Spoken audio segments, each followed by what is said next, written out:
ESGV ഇത് 4 വേരിയന്റിലാണ് നമുക്ക് ഈ വണ്ടി അവൈലബിൾ ആയിട്ട് പറയുന്ന സമയത്ത് അത്യാവശ്യം പ്രീമിയം ആയ രീതിയിലാണ് നമുക്ക് ഡോർ പാഡും കാര്യങ്ങളെല്ലാം കൊടുത്തിരിക്കുന്നത്. നമുക്ക് ഈ വണ്ടിയുടെ എഞ്ചിൻ വരുന്ന സമയത്ത് 1.2 ലിറ്റർ 4 സിലിണ്ടർ എഞ്ചിനാണ് നമുക്ക് ഈ വാഹനത്തിന് വരുന്നത്. നമസ്കാരം, ടൊയോറ്റ ഗ്ലാൻസിയുടെ ഏറ്റവും പുതിയ ഫേസ് ലിഫ്റ്റ് പരിചയപ്പെടുത്താനാണ് ഞാൻ ഇവിടെ വന്നിരിക്കുന്നത്. ഓക്കെ, ESGV ഇത് 4 വേരിയന്റിലാണ് നമുക്ക് ഈ വണ്ടി അവൈലബിൾ ആയിട്ടുള്ളത്. ഇതിന്റെ ഏറ്റവും ടോപ്പ് എൻഡ് ആയ V വേരിയന്റ് ആണ് നമ്മളിവിടെ പരിചയപ്പെടാൻ പോകുന്നത്. ഓക്കെ, നമുക്ക് ഇതിന്റെ ഫ്രണ്ട് ലുക്ക് തന്നെ നോക്കാം. ഫ്രണ്ട് ലുക്ക് നോക്കുന്ന സമയത്ത് ഒരു പ്രൊജക്ടർ ഹെഡ്ലൈറ്റ് വണ്ടിയിൽ വരുന്നുണ്ട്. അതിന് തൊട്ട് താഴെ തന്നെ ഒരു L ഷേപ്പിലുള്ള day light running light DRL വണ്ടിയിൽ കൊടുത്തിട്ടുണ്ട്. അതിന് തൊട്ട് താഴെ തന്നെ നമുക്കൊരു ഫോഗ് ലാമ്പും വണ്ടിയിൽ കൊടുത്തിട്ടുണ്ട്. ഓക്കെ, പിന്നെ ഒറ്റ നോട്ടത്തിൽ ക്യാമറയുടെയൊക്കെ ഒരു രൂപസാദൃശ്യമുള്ളൊരു വാഹനം തന്നെയാണ് ഗ്ലാൻസ. അതുപോലെ തന്നെയാണ് അവർ ഡിസൈൻ ചെയ്തിരിക്കുന്നത്. ഓക്കെ, അതിൽ നമുക്കൊരു കാർബൺ ഫൈബർ മെറ്റീരിയൽ തോന്നിക്കുന്ന രീതിയിലുള്ള ഒരു ട്രപ്പിസോഡ് ഗ്രില്ലിനാണ് ഈ വാഹനത്തിന് നമ്മൾ കൊടുത്തിരിക്കുന്നത്. ഓക്കെ, ഇനി നമുക്ക് ഇതിൻ്റെ സൈഡ് ലുക്ക് നോക്കാം. ഇതിൻ്റെ സൈഡ് ലുക്ക് നോക്കുന്ന സമയത്ത് 170 mm ഗ്രൗണ്ട് ക്ലിയറൻസ് ആണ് ഈ വാഹനത്തിനുള്ളത്. ഓക്കെ, പിന്നെ 16 ഇഞ്ചിൻ്റെ ഒരു ഡയമണ്ട് കട്ട് അലോയ് വീൽ ഈ വാഹനത്തിന് വരുന്നുണ്ട്. നമുക്കിനി ഇതിൻ്റെ സൈഡ് മിറർ നോക്കാം. സൈഡ് മിറർ നോക്കുന്ന സമയത്ത് ബോഡി കളർ സൈഡ് മിറർ തന്നെയാണ് നമുക്ക് ഈ വണ്ടിയിൽ വരുന്നത്. പിന്നെ ഫുൾ കവറായിട്ടൊരു ഇൻഡിക്കേറ്റർ ആണ് വരുന്നത് ഇതിൽ. അതുകൊണ്ട് തന്നെ ബാക്കിൽ നിന്ന് വരുന്ന വാഹനങ്ങൾക്ക് നമുക്ക് പെട്ടെന്ന് ഇത് ക്യാച്ച് ചെയ്യാൻ പറ്റും, നമ്മൾ ഇൻഡിക്കേറ്ററും കാര്യങ്ങളും ഇട്ടിരിക്കുന്ന കാര്യങ്ങൾ. ഓക്കെ, പിന്നെ ക്രോം ഫിനിഷൽ ഡോർ ഹാൻഡിലാണ് ഈ വാഹനത്തിന് വരുന്നത്. നമുക്കിനി ഇതിൻ്റെ ബാക്ക് സൈഡ് നോക്കാം. ബാക്ക് സൈഡ് നോക്കുമ്പോഴേക്കും ഫ്രണ്ടിലെ മുകളിലൊരു ആൻറ്റീന കൊടുത്തിട്ടുണ്ട്. അതിൻ്റെ തൊട്ട് താഴെ തന്നെ നമുക്കൊരു ഹൈ മൗണ്ട് ലൈറ്റ് കൊടുത്തിട്ടുണ്ട്. പിന്നെ ഡീഫോഗർ വണ്ടി കൊടുത്തിട്ടുണ്ട്. പിന്നെ അതിൻ്റെ തൊട്ട് താഴെ തന്നെ വൈപ്പർ വിത്ത് ഫ്രഷറും കാര്യങ്ങളും എല്ലാം അതിൽ കൊടുത്തിട്ടുണ്ട്. പിന്നെ അത്യാവശ്യം നല്ലൊരു കട്ടിക്ക് നമുക്കൊരു ക്രോം ഫിനിഷിൻ്റെ ഒരു എലമെൻറ്റ് ഇവിടെ കൊടുത്തിട്ടുണ്ട്. അതിൻ്റെ തൊട്ട് താഴെ തന്നെ നമുക്ക് ടൊയോറ്റയുടെ ഒരു ബാഡ്ജും കൊടുത്തിട്ടുണ്ട്. ഓക്കെ, പിന്നെ ഇങ്ങനെ നോക്കുമ്പോൾ സ്പ്ലിറ്റഡ് ടൈപ്പ് ടെയിലൈറ്റാണ് നമുക്ക് ബാക്കിൽ വരുന്നത്. അതിൻ്റെ തൊട്ട് താഴെ തന്നെ നമുക്ക് ഒരു റിഫ്ലക്ടറും കൊടുത്തിട്ടുണ്ട്. പിന്നെ ഇതിൻ്റെ സെൻസറും കാര്യങ്ങളും എല്ലാം വരുന്നത് ബമ്പർ തന്നെയാണ്. അപ്പോൾ ഇതിൻ്റെ ബേസ് വേരിയൻ്റ് തൊട്ട് തന്നെ നമുക്ക് സെൻസറും കാര്യങ്ങളെല്ലാം ഈ വാഹനത്തിനുണ്ട്. ഓക്കെ, പിന്നെ ഇതിൻ്റെ റിവേഴ്സ് ക്യാമറ വരുന്നത് ഈ ക്രോമിൻ്റെ തൊട്ട് താഴെയാണ് റിവേഴ്സ് ക്യാമറയും കാര്യങ്ങളെല്ലാം വരുന്നത്. ഇനി നമുക്ക് ഇതിൻ്റെ ബൂട്ട് സ്പേസ് നോക്കാം. ഡോർ പാഡ് പറയുന്ന സമയത്ത് അത്യാവശ്യം പ്രീമിയം ആയ രീതിയിലാണ് നമുക്ക് ഡോർ പാഡും കാര്യങ്ങളെല്ലാം കൊടുത്തിരിക്കുന്നത്. അത്യാവശ്യം ലെതർ ഫിനിഷാണ് ഈ കാര്യങ്ങളെല്ലാം. നോക്കുമ്പോൾ നമുക്ക് 318 ലിറ്റർ ബൂട്ട് സ്പേസ് ആണ് ഈ വാഹനത്തിൽ വരുന്നത്. പിന്നെ ഈ വാഹനത്തിൻ്റെ അകത്ത് തന്നെ നമുക്ക് ചെറിയൊരു ലൈറ്റും കാര്യങ്ങളെല്ലാം വാഹനത്തിൽ കൊടുത്തിട്ടുണ്ട്. പിന്നെ സ്പെയർ വീല് വെക്കാനുള്ള സ്പേസും കാര്യങ്ങളെല്ലാം വണ്ടിയിൽ തന്നെ ഉണ്ട്. ഓക്കെ, പിന്നെ 60/40 റിക്ലൈനർ സീറ്റാണ് നമുക്ക് ഈ വാഹനത്തിൽ വരുന്നത്. നമുക്ക് അത്യാവശ്യം ലഗേജും കാര്യങ്ങളും സാധനങ്ങളും ഒരു ഓവറാണെങ്കിൽ ഇത് നമുക്ക് ഫ്രണ്ടിലോട്ട് ഫോൾഡ് ചെയ്തിട്ട് വാഹനം ഓടിക്കാൻ പറ്റും.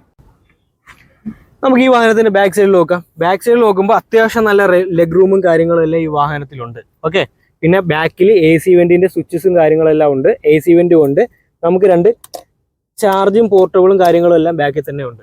പിന്നെ ഒരു ഡുവൽ ഷെയ്ഡ് കളർ തന്നെയാണ് ബാക്കിലും വരുന്നത്. ഹെഡ് റെസ്റ്റ് 3 ഹെഡ് റെസ്റ്റ് കൊടുത്തിട്ടുണ്ട്. 3 ഹെഡ് റെസ്റ്റ് നമുക്ക് അഡ്ജസ്റ്റ് ചെയ്യാവുന്ന രീതിയിലാണ് കൊടുത്തിരിക്കുന്നത്.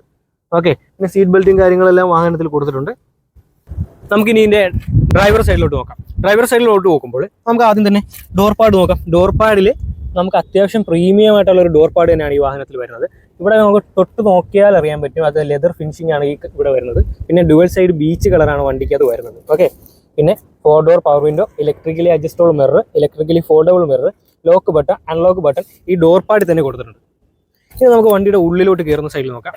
ഹൈറ്റ് അഡ്ജസ്റ്റബിൾ സീറ്റാണ് ഈ വാഹനത്തിന് നമ്മൾ കൊടുത്തിരിക്കുന്നത്. ഓക്കെ, നമുക്ക് കയറിയിരിക്കാം.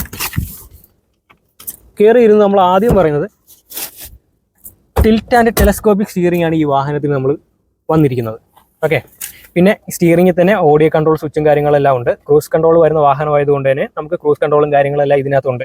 പിന്നെ ബ്ലൂടൂത്ത് കണക്ടിവിറ്റിയുടെ സ്വിച്ചസും കാര്യങ്ങളും എല്ലാം സ്റ്റിയറിംഗിൻ്റെ ബാക്കിൽ തന്നെ നോർമൽ വാഹനങ്ങളിൽ ഉള്ളതുപോലെ തന്നെ ഇതിലും കൊടുത്തിട്ടുണ്ട്. പിന്നെ ഇതിൻ്റെ മീറ്റർ വരുന്ന സമയത്ത് ഡിജിറ്റൽ ആൻഡ് അനലോഗിക് ക്ലച്ചറാണ് നമുക്ക് ഈ വണ്ടിക്ക് വരുന്നത്. അതിനകത്ത് അത്യാവശ്യം ഇൻഫർമേഷനും കാര്യങ്ങളും എല്ലാം ഈ വാഹനത്തിൽ ആ ക്ലസ്റ്ററിൽ തന്നെ നമുക്ക് അറിയാൻ പറ്റും. ഓക്കെ, പിന്നെ ഒരു 9 ഇഞ്ചിൻ്റെ ടച്ച് സ്ക്രീൻ വരുന്നുണ്ട്.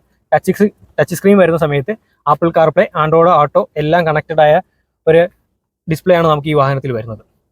പിന്നെ AC കൊടുത്തിട്ടുണ്ട്. ആംറസ്റ്റിൻ്റെ അകത്ത് അത്യാവശ്യം സ്പേസും കാര്യങ്ങളെല്ലാം വണ്ടി കൊടുത്തിട്ടുണ്ട്.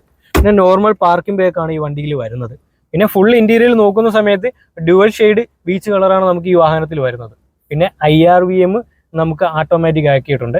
പിന്നെ റൂഫിൻ്റെ സ്വിച്ചും കാര്യങ്ങളെല്ലാം അതിൽ തന്നെ ഇൻ്റഗ്രേറ്റ് ചെയ്ത് കൊടുത്തിട്ടുണ്ട്. ഓക്കെ, പിന്നെ നമുക്ക് അത്യാവശ്യം നല്ല സ്പേസ് ഉള്ള ഒരു ഗ്ലൗ ബോക്സും കാര്യങ്ങളെല്ലാം വരുന്നുണ്ട്. പിന്നെ അത്യാവശ്യം നമുക്ക് ചാർജിങ് ചെയ്യാനുള്ള സംവിധാനങ്ങളെല്ലാം 2 പ്ലഗും 12 വോൾട്ടിൻ്റെ പ്ലഗും കാര്യങ്ങളും എല്ലാം ഫ്രണ്ടിൽ തന്നെ കൊടുത്തിട്ടുണ്ട്. വാഹനത്തിൽ എടുത്തു പറയേണ്ട ഒരു കാര്യമാണ് ഹെഡ് അപ്പ് ഡിസ്പ്ലേ. അപ്പോൾ ഹെഡ് അപ്പ് ഡിസ്പ്ലേ എങ്ങനെ വർക്ക് ചെയ്യും നമുക്ക് കാണിച്ചു തരാം. അതിൽ നമ്മൾ HUD എന്ന് പറഞ്ഞൊരു ഹോൾഡ് ബട്ടൺ ഉണ്ട്. ഈ ബട്ടൺ 2 സെക്കൻഡ് ഹോൾഡ് ചെയ്ത് വെക്കുമ്പോൾ ആ ഡിസ്പ്ലേ ഇങ്ങനെ പൊങ്ങി വരും. ഓക്കെ, പിന്നെ നമുക്ക് അതിൽ എന്തെങ്കിലും അഡ്ജസ്റ്റ് ചെയ്യണമെങ്കിൽ ആ സ്വിച്ച് തന്നെ പ്രസ് ചെയ്ത് കഴിഞ്ഞാൽ നമുക്ക് അഡ്ജസ്റ്റ് ചെയ്യാൻ പറ്റും. എന്ത് കാര്യങ്ങളാണ് വേണ്ടതെന്ന് അഡ്ജസ്റ്റ് ചെയ്യാൻ പറ്റും.